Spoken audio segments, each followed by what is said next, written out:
नमस्कार साथियों, आज हम वर्ण विचार पढ़ेंगे और हिंदी का इम्पोर्टेंट टॉपिक है। छोटा भी है, थोड़ा कॉम्प्लिकेटेड भी है, लेकिन आसान है, इतना मुश्किल भी नहीं है। तो अपना टॉपिक है आज वर्ण विचार। वर्ण विचार। तो देखो भाई, वर्ण किसे कहते हैं? भाषा की सबसे छोटी इकाई को, भाषा की सबसे छोटी इकाई को वर्ण कहते हैं, या हम दूसरे शब्दों में बोल सकते हैं कि जिसके भी, मेरी लैंग्वेज राइटिंग पे फोकस ज़्यादा ना देना, इतनी अच्छी नहीं है, जिसके आगे टुकड़े या खंड न किए जा सके,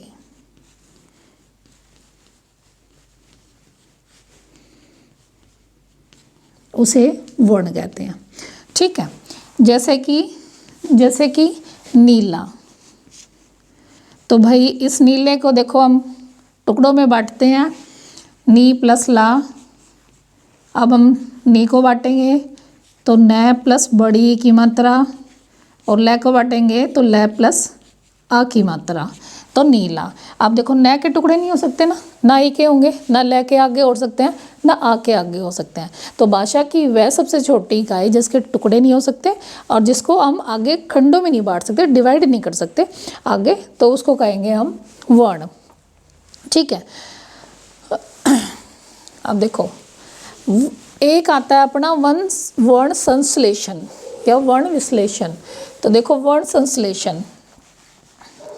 संश्लेषण क्या होता है? एक शब्द होता है वर्ण संश्लेषण, वर्ण बोलेंगे या वर्तनी बोलेंगे इसको, और दूसरा होता है वर्ण विश्लेषण। वर्ण विश्लेषण, तो देखो वर्ण विश्लेषण क्या होता है? वर्ण विश्लेषण बोलो या वर्तनी विश्लेषण बोलो, एक ही बात है, सेम ही है। अब देखो वर्ण विश्लेषण क्या है? जैसे मैंने कोई भी शब्द ले लिया, मान लो मैंने एक शब्द ले लिया प्रेम। ठीक है, तो ये जो शब्द है ना, वो तो संश्लेषण है, यानी शब्दों को जोड़ के बनाया हुआ रूप है, और हम इसको आगे टुकड़े करेंगे वर्णों के अंदर, तो वो हम विश्लेषण करेंगे। जैसे हम टुकड़े कैसे करेंगे? प प्लस र प्लस एक की मात्रा, क्योंकि एक है, प्लस मैं और प्लस में ए, यानी कि प्रेम का हमने विश्लेषण किया, और विश्लेषण करने के बाद ये रूप सामने आया, तो ये है वर्ण का विश्लेषण। लेकिन अगर मैंने मान लो डायरेक्ट ये लिख दिया हो, जैसे कि क्या नाम है,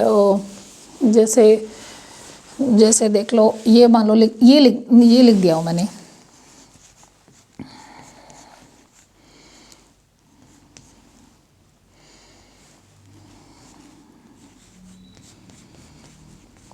तो भाई इसको बनाओ, ये शब्द क्या है? तो इस शब्द को हम क्या करेंगे? विश्लेषण नहीं करेंगे, इसका हम संश्लेषण करने वाले हैं। तो भाई ये बन जाएगा अपना धर्म। ठीक है, ध र मैं और मैं के साथ ए, ये अपना मैं के साथ र वाला इकट्ठा हो गया। ठीक है, अच्छा एक और कि देखो अपने यहाँ शब्दों के नीचे ये ऐसा ही लगा हुआ, इसका मतलब होता है कि इस वर्ण के साथ कोई भी स्वर नहीं है, इसके साथ ये सिंगल है, कोई स्वर्ण नहीं है इसके साथ, इसका मतलब यही होता है। दूसरा इसका अर्थ हम मतलब अपनी लैंग्वेज में हम ले लें कि आधा शब्द है। हम जैसे कि कोई शब्द लिखते हैं, मिथ्या मान लो ये है, ठीक है, तो भाई ये जो आधा शब्द है ना, ये थ के नीचे ऐसे लगा हुआ होता है, इसका मतलब होता है इसके साथ स्वर नहीं है, खाली सिंगल है।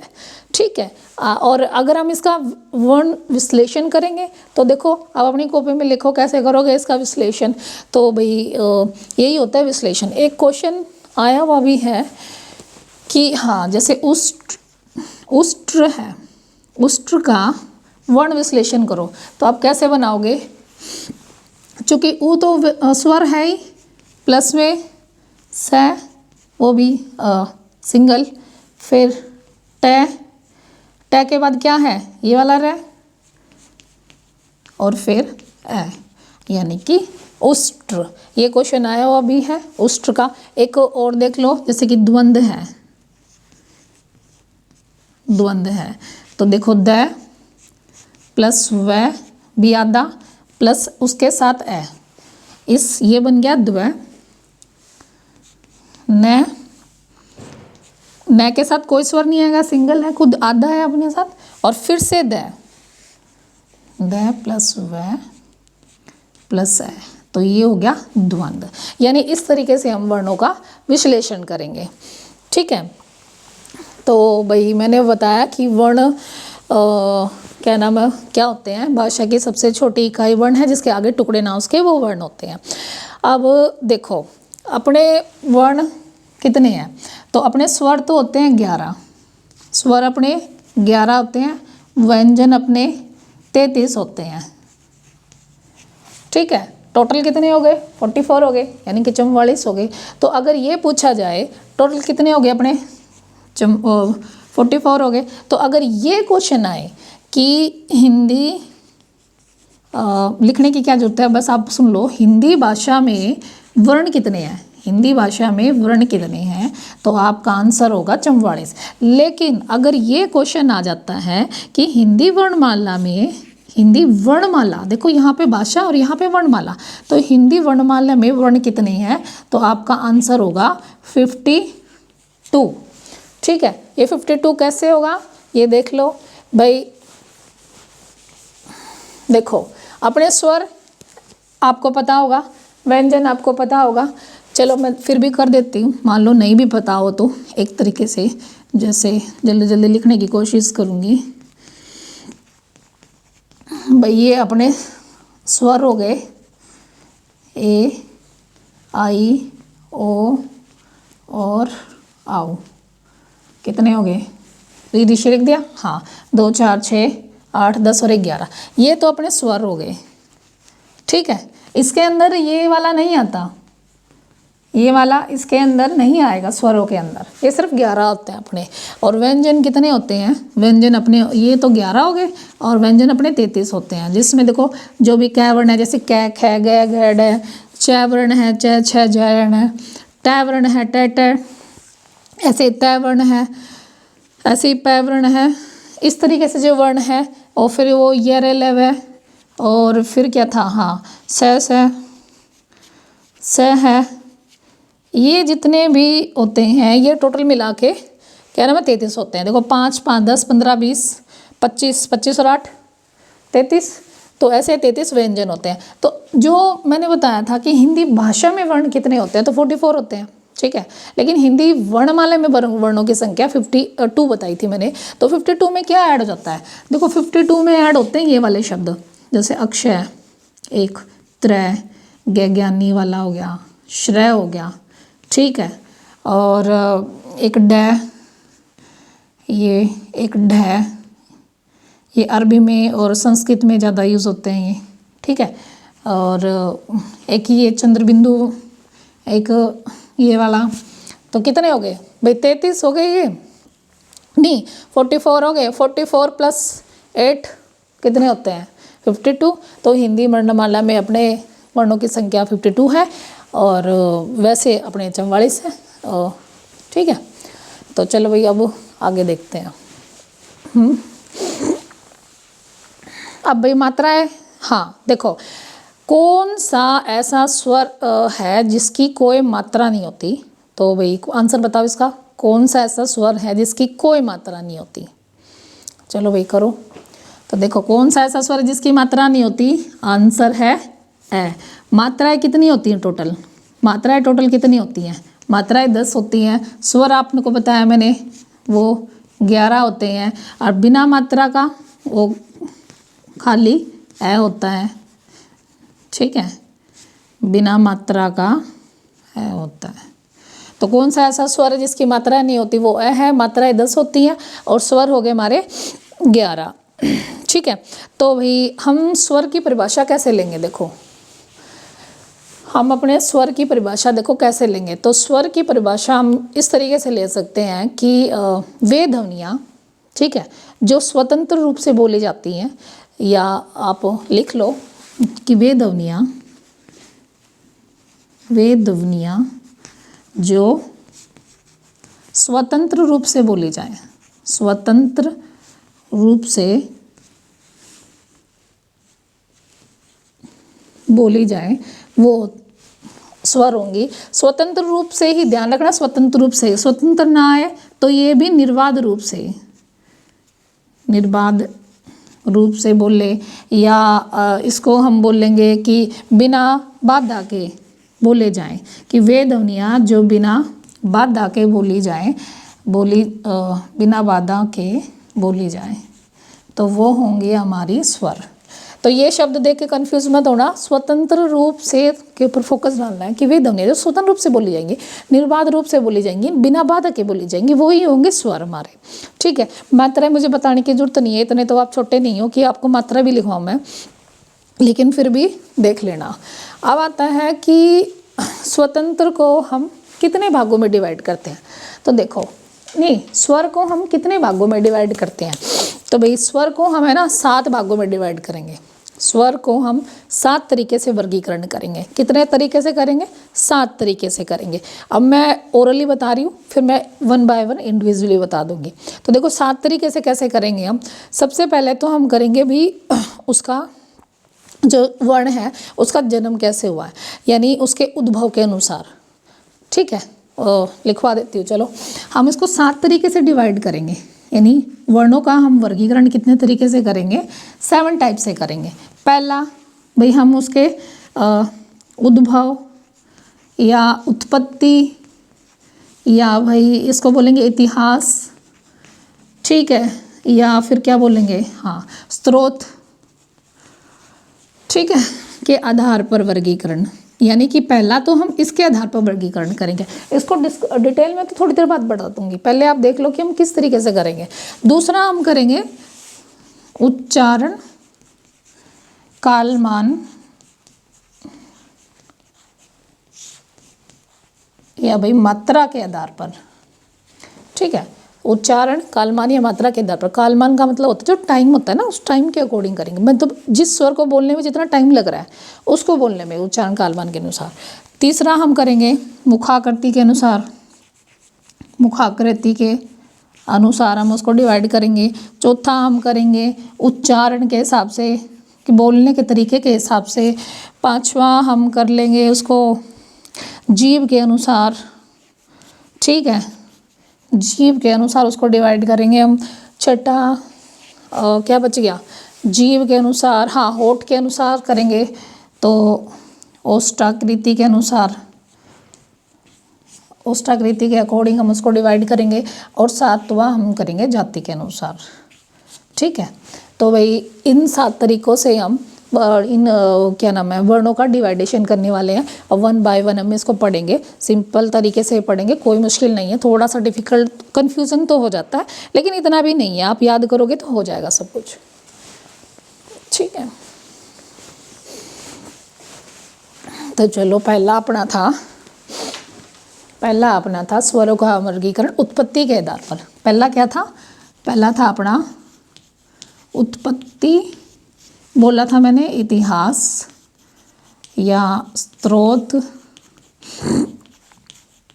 जी हाँ भाई, क्या था, हाँ, उद्भव के आधार पर। आप पूरी लाइन लिखने की, चलो लिख ही देती हूँ, आधार पर वर्गीकरण। तो भाई उत्पत्ति के आधार पर, इतिहास के आधार पर इसको हम बांटते हैं 2 टाइप्स में। ठीक है, 2 भागों में बांटते हैं। पहला है मूल स्वर, ठीक है, और दूसरा है संधि स्वर। संधि स्वर, एक बार वीडियो देख लेती हूँ ढंग से बन रही है या नहीं। हाँ, ठीक बन रही है। देखो, पहला है मूल स्वर, दूसरा है संधि स्वर। मूल स्वर हमारे 4 होते हैं, संधि स्वर हमारे 7 होते हैं। ठीक है, मूल स्वर कौन से? जो एक्चुअल है, जो उनके मतलब मूल ही है। संधि होगा जो मिलके बने हुए हैं। ठीक है, वो मूल स्वर हो गए। जैसे मूल स्वर में है एक तो ए, ई, उ और री, ये अपने मूल स्वर होते हैं। और जो संधि स्वर हैं इनको भी हम आगे 2 भाग में, 2 टाइप्स में डिवाइड कर लेंगे। एक होगा दीर्घ स्वर और एक होगा संयुक्त स्वर के नाम से, संयुक्त ये क्या है, संयुक्त स्वर के नाम से। तो दीर्घ स्वर अपने कितने होंगे, हाँ दीर्घ स्वर अपने होते हैं 3 और संधि स्वर होते हैं 4।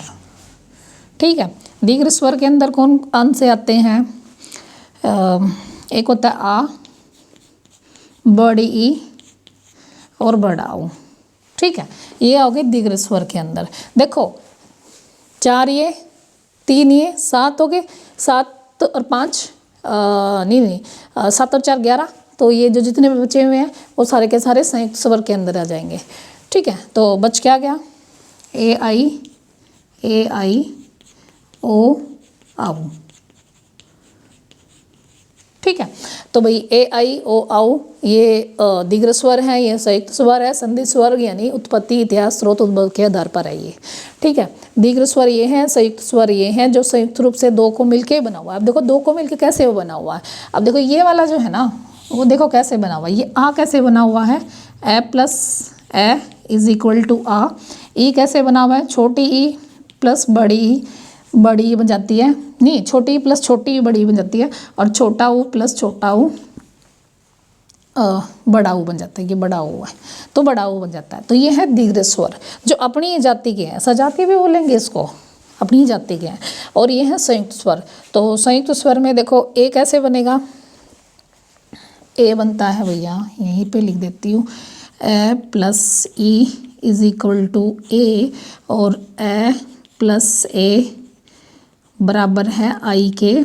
ठीक है, ओ कैसे बनेगा, ए जमा ऊ बराबर है ओ के, और ए के साथ अगर हम इस ओ को मिला देंगे तो ये बन जाएगा ओ।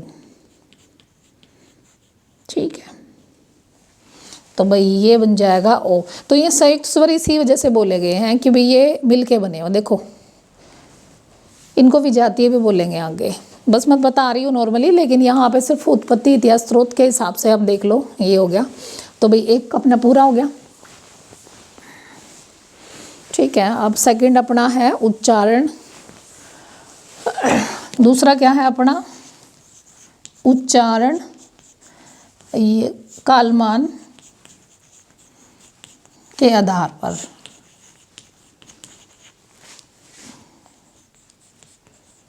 के आधार पर, उच्चारण कालमान के आधार पर। कालमान ना आए तो मात्रा आ जाए तो कंफ्यूज मत होना, सेम ही है। उच्चारण या कालमान के अनुसार भी ये 2 ही हैं। ठीक है, एक का नाम है हर्षस्वर, हर्षस्व स्वर लिखने की देख लेना भाई अपने आप, हर्षस्वर, और दूसरे का नाम है दीर्घ स्वर। हाँ दीर्घ स्वर। ठीक है, तो हिंदी भाषा में उच्चारण कालमान के आधार पर वर्णों को कितने भागों में डिवाइड किया है, तो वो 2 टाइप्स में डिवाइड किया गया है। एक है हर्ष स्वर और दूसरा है दीर्घ स्वर। यानी हर्ष स्वर को हम एक मात्रिक स्वर भी बोलेंगे। एक मात्रिक यानी कि ऐसे स्वर जिनकी मात्रा 1 है वो होंगे हर्ष स्वर या एक मात्रिक स्वर। ऐसे स्वर जिनकी मात्राएं 2 हैं उनको बोलेंगे द्विमात्रिक स्वर। भाई स्वर लिख लेना अपने आप। ठीक है, लिख दिया मैंने, दीर्घ स्वर यानी द्विमात्रिक स्वर। ठीक है, तो भाई ऐसे स्वर जिनको बोलने में एक मात्रा का यूज होगा वो एक मात्रिक स्वर होगा, और ऐसे स्वर जिनको बोलने में 2 मात्रा का यूज होगा द्विमात्रिक स्वर होगा। अब देखो ये कौन कौन से हैं, तो भाई हर्ष स्वर में हम लेंगे किस किस को लेंगे हम, हाँ ये जो अपने मूल स्वर है ना वो ये है हर्ष, ए ई ओ और री, ये अपने हर्ष स्वर हो गए। और बाकी जितने भी बचे हुए हैं वो सारे के सारे दीर्घ स्वर हो गए, यानी कि द्विमात्रिक स्वर हो गए।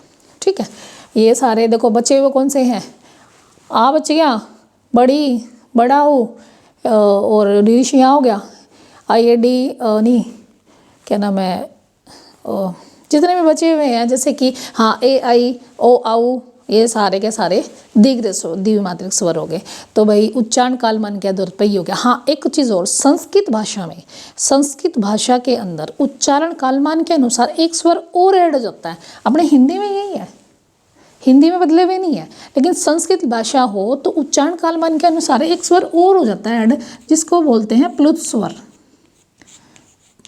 ठीक है, प्लुत स्वर बोलो या त्रिमात्रिक स्वर बोलो जिसमें 3 मात्राएं लगती हैं, ठीक है, इसको त्रिमात्रिक भी बोलेंगे। देखो जिसमें देखो जो मतलब संस्कृत में यूज़ होते हैं, जिसके अंदर हमेशा देखो एक तो ये स्वर यूज़ होगा जिसमें 3 गुणा मतलब उच्चारण का टाइम लगे, या फिर एक ये अवग्रह यूज़ होगा, इसको अवग्रह बोलेंगे,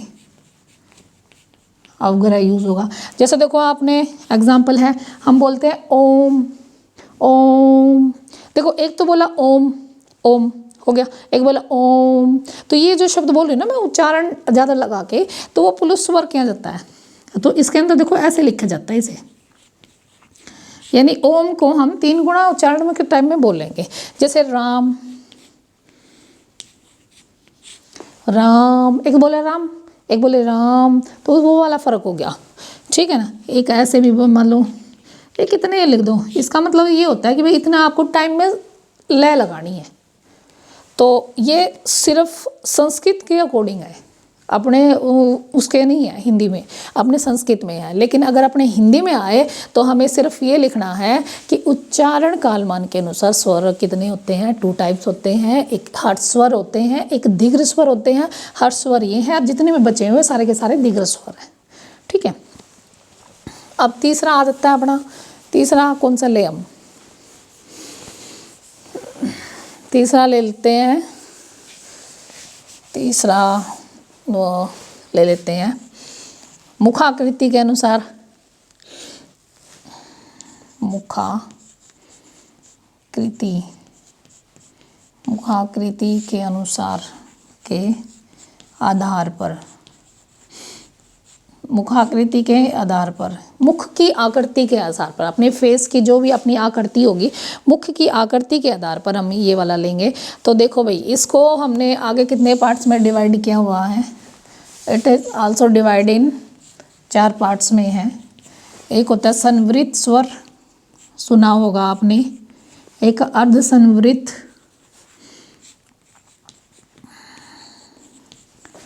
और एक विवृत, और एक का नाम हो गया अर्धविवृत,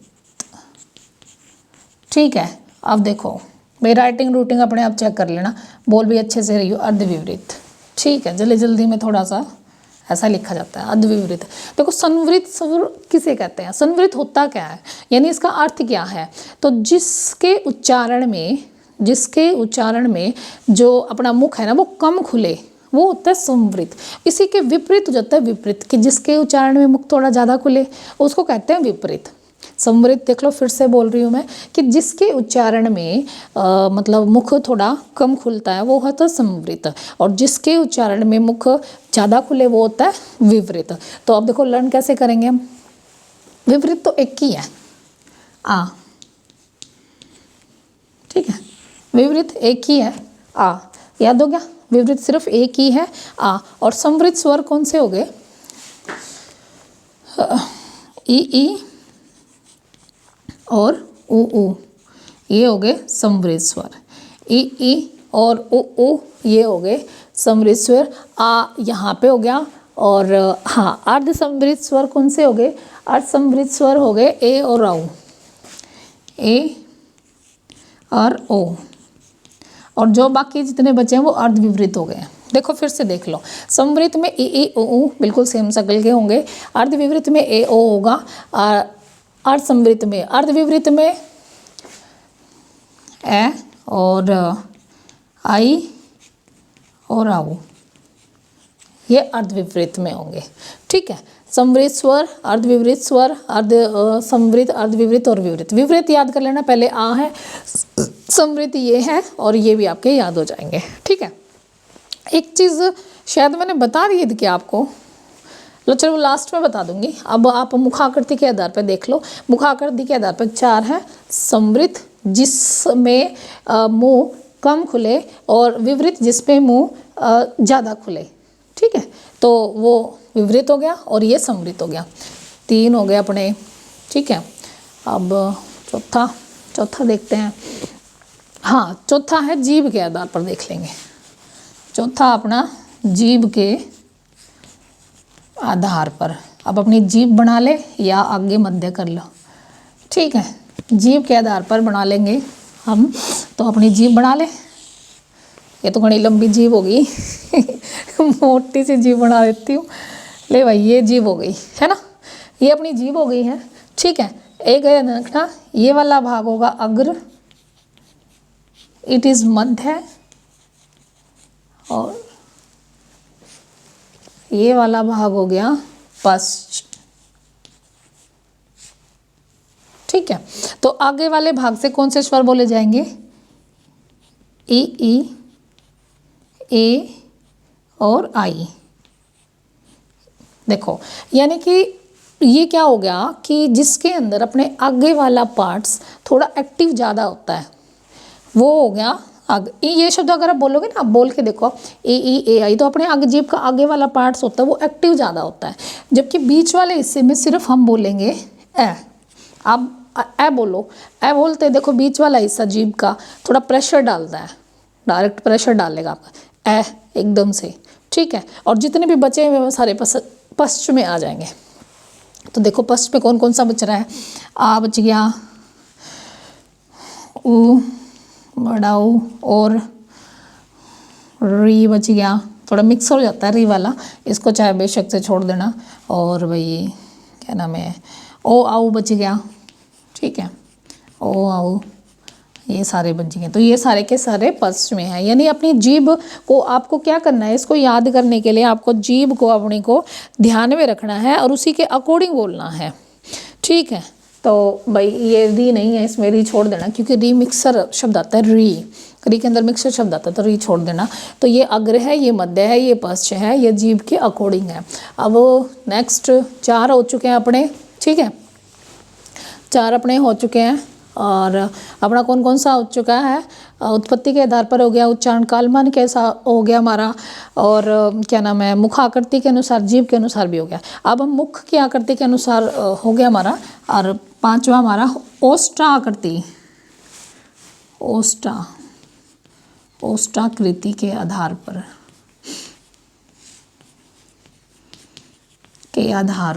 ओष्ठाकृति के आधार पर इसको भी 2 पार्ट्स में डिवाइड करेंगे।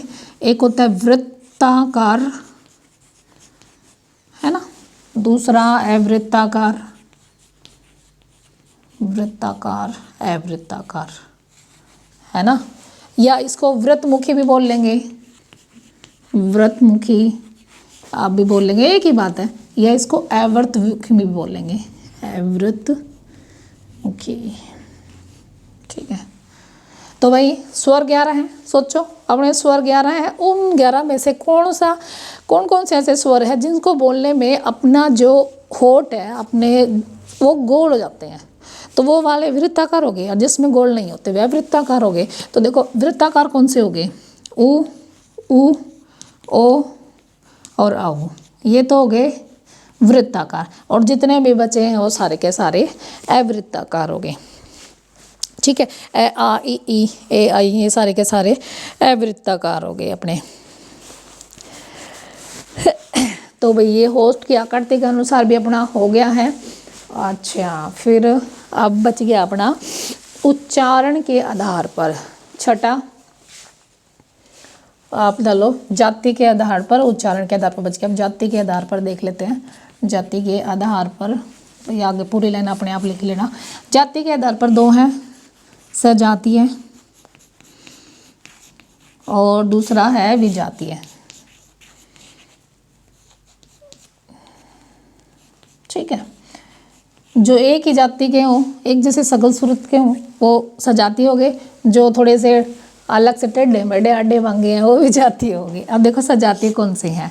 सजातीय है जैसे कि आ, ई और ऊ। ठीक है, ये सजातीय हो गया। और बाकी सारे बचे हुए विजातीय हो गए हैं, जिसमें क्या क्या बच गया भाई, क्या नाम है, ए आई बच गया, ओ आऊ बच गया, यही है। और ठीक है, ये हो गए विजातीय।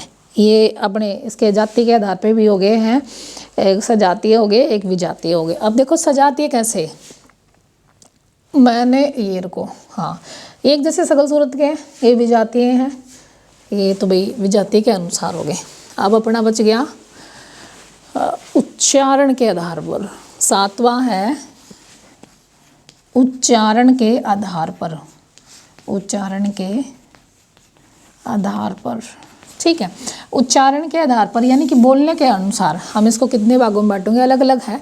अब पहला देख लो, पहला है कंठ, कंठय, कंठ के आधार पर, कंठ में सिर्फ 2 अक्षर ही आएंगे हमारे जो कंठ से बोले जाएंगे, ठीक है।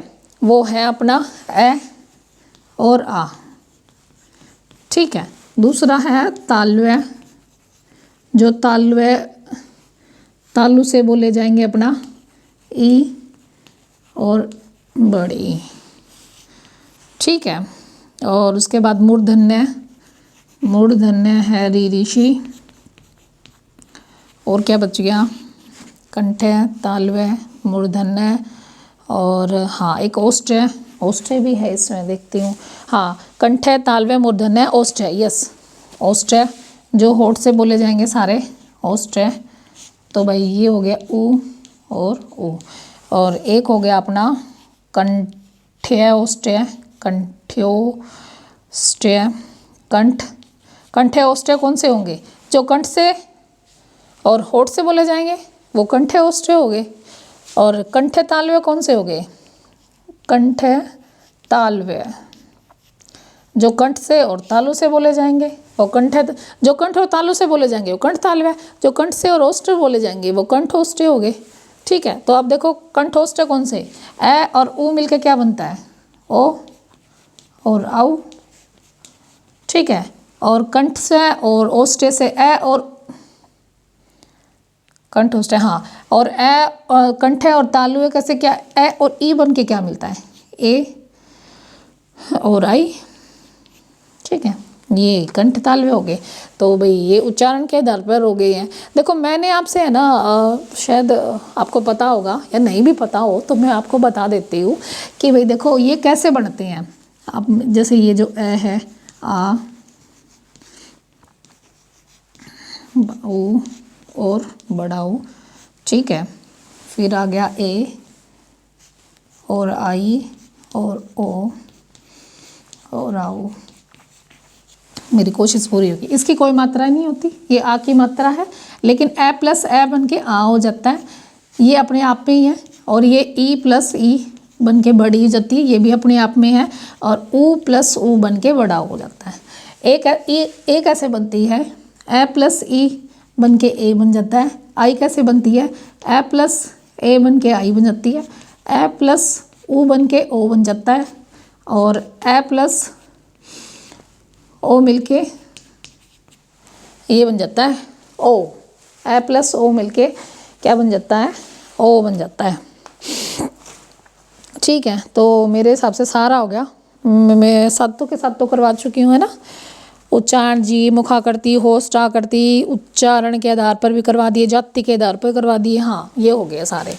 अब कुछ शब्द हैं, नहीं मतलब कुछ लाइनें हैं वो लिख लो आप, वो ज़रूरी हैं कि जितने भी स्वर हैं हम क्या करेंगे कि जितने भी स्वर होते हैं कि सभी स्वर अल्प प्राण है, अल्प प्राण, अल्प प्राण, नहीं मैंने गलत लिख दिया। सभी स्वर अल्प प्राण है, ठीक है। सभी स्वर सघोष है, अघोष नहीं सघोष है, ठीक है। और जितने भी सारे के सारे स्वर अनुनासिक हैं, अनुनासिक। और जितने भी स्वर हैं वो सारे के सारे स्वर निर्नासिक है, निर्नुनासिक, ठीक है। सारे के सारे स्वर निर्नुनासिक है, ये है लगा देना, अपने आप देख लेना। सभी स्वर अल्प प्राण है, सभी स्वर सघोष हैं, अनुनासिक है और निर्नुनासिक है, ये स्टेटमेंट है, ठीक है। और ध्यान रखना कि स्वर कौन से होते हैं जो स्वतंत्र रूप से होंगे, जिनके टुकड़े नहीं होंगे आगे और जिनको बोलने में भी स्पीड टाइम नहीं लगेगा, वो होते हैं स्वर, ठीक है। तो ये देख लो। अच्छा एक चीज़ और कि देखो अनुनासिक और निर्नुनासिक क्या होते हैं। अनुनासिक और निर्नुनासिक, जिस अनुनासिक में होंगे जिसके अंदर हम नाक का, जिन वर्ण को बोलने समय हम नाक का यूज़ करेंगे वो होंगे अनुनासिक। ओके, और जिनको बोलते समय हम नाक का यूज़ नहीं करेंगे वो होते हैं निम्ननासिक वर्ण। निम्ननासिक वर्ण, अब देखो कैसे, मान लो मैंने लिख दिया यहाँ पे, एक आ गया बाट और एक आ गया ये वाला बाट, माट, इसमें न बोलेंगे, और यहाँ पे ये वाला आ गया। तो भाई अर्थ में दोनों अलग अलग है, लेकिन ये वाला शब्द जिसके अंदर मतलब कि चंद्र बिंदु आ गया, जो हमें नाक से बोलना है, उसे अनुनासिक बोलेंगे, और जिसके अंदर चंद्र बिंदु नहीं है उस शब्द को बोलेंगे निर्नुनासिक। निर्नुनासिक, ठीक है। दोनों का अलग अलग होता है, ये होता है बांटना, ठीक है, और नहीं, ये होता है बाट देखना, वेट करना, और ये होता है बांटना, डिवाइड करना। तो ये निर्नुनासिक हो गए अनुनासिक, यानी कि जिस शब्द में चंद्र बिंदु आए, ठीक है, वो होंगे अनुनासिक, जिनके अंदर चंद्र बिंदु ना हो वो निर्नुनासिक होंगे, ठीक है। अब जैसे देखो, आपने हर ध्वनि में देखा होगा, जैसे ए के ऊपर भी ऐसे लगता है, ठीक है, ऊ के ऊपर भी ऐसे लगता है ना, बड़े ऊ के ऊपर भी ऐसे लगता है, लेकिन आई के ऊपर है ना ऐसे नहीं लगता, क्योंकि ये मात्रा के अभाव के कारण, नहीं, जगह के अभाव के कारण हम ये नहीं लगाते, सिर्फ ये बिंदु लगा देते हैं। अब जैसे ओ है, ठीक है, यानी कि यहाँ पे हमने बिंदु लगा दिया, ये सिर्फ जगह के अभाव के कारण हिंदी क्या नाम है विद्वानों ने बना रखे हैं वही, ठीक है। और ये वाला हो गया ऐसे, ठीक है। तो ये इसमें कन्फ्यूज़न मत होना कि बिंदु भी निर्नुनासिक का ही रूप होता है। अब देखो निर्नुनासिक को हम डिवाइड कैसे करेंगे। अब मैंने एक शब्द अभी भी लिखा था, मैंने अभी एक शब्द लिखा था बाट, और एक ये वाला लिखा, तो हम इसका विश्लेषण कैसे करेंगे, ठीक है। विश्लेषण कैसे करेंगे, हमने बै लिखा, ठीक है, बै की कौन सी मात्रा, आ की, ठीक है, ट, और ट के साथ कौन सा वर्ण है, ए, ये हो गया बाट। अब यहाँ का विश्लेषण कैसे करेंगे, बै, ठीक है, इसके साथ अनुनासिक वाला ये, ओके, यही ध्यान रखना है, और ये ट और प्लस में ए। तो भाई ये अपना हो गया निर्नुनासिक और अनुनासिक वाला, और मेरे हिसाब से पूरा चैप्टर कंप्लीट हो चुका है, कुछ भी नहीं छोड़ा मैंने जो इस चैप्टर में है। वीडियो भी काफ़ी लंबी हो गई है, ठीक है। तो भाई अपने आप प्रैक्टिस करना, इसको लर्न करना, और कोई डाउट हो तो पूछ लेना, कमेंट करके पूछ सकते हो। बाकी आप जो मेरे स्टूडेंट्स हैं वो फ़ोन करके भी पूछ लेंगे। Thank you.